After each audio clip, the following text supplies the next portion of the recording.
ত্রয়োদশ জাতীয় সংসদ নির্বাচন 2026 বরিশাল 1 আসনের বিএনপির মনোনীত ধানের শীষের প্রার্থী এম জহিরুদ্দিন স্বপন এর বিজয় উপলক্ষে সরকারি গৌরনদী কলেজ মসজিদ মাঠে 13ই ফেব্রুয়ারি জুমাবাদ দোয়া মোনাজাত অনুষ্ঠিত হয়েছে।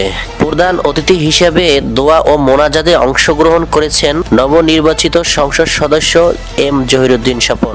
অন্যান্যদের মধ্যে উপস্থিত ছিলেন বরিশাল জেলা বিএনপির সদস্য সচিব মোহাম্মদ মিজানুর রহমান মুকুল খান, গৌরনদী উপজেলার বিএনপির আহ্বায়ক সরোয়ার আলম বিপ্লব, গৌরনদী উপজেলার সিনিয়র যুগ্ম আহ্বায়ক বদিউজ্জামান মিন্টু, সদস্য সচিব জহির সাজ্জাদ হান্নান, পৌর বিএনপির ভারপ্রাপ্ত আহ্বায়ক মোহাম্মদ শফিকুর রহমান শরীফ স্বপন সহ সংগঠনের অন্যান্য নেতৃবৃন্দ।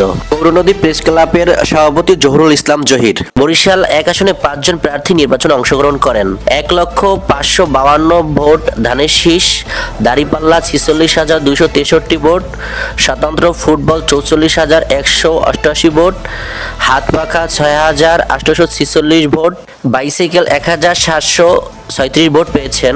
54,289 ভোট বেশি পেয়ে ধানের শীষের প্রার্থী এম জহিরুদ্দিন স্বপন বিজয়ী হয়েছেন। বিজয়ী হওয়ার পরে আনন্দ মিছিল না করে দোয়া ও মোনাজাত অনুষ্ঠানের শেষে নবনির্বাচিত সংসদ সদস্য নিজ দলের নেতাকর্মীদের উদ্দেশ্য করে বলেন, আমি দায়িত্ব দিয়ে গেলাম, সিনিয়ররা আমার দুই পাশে আছে, আপনাদেরকে পরিবেশ শান্ত রাখতে হবে, প্রতিপক্ষের সঙ্গে কোনো ধরনের কোনো আক্রোশে জড়াবেন না, আমাদের সমস্ত নির্যাতিত নেতাদের দিকে পর্যায়ক্রমে আমরা খেয়াল রাখবো।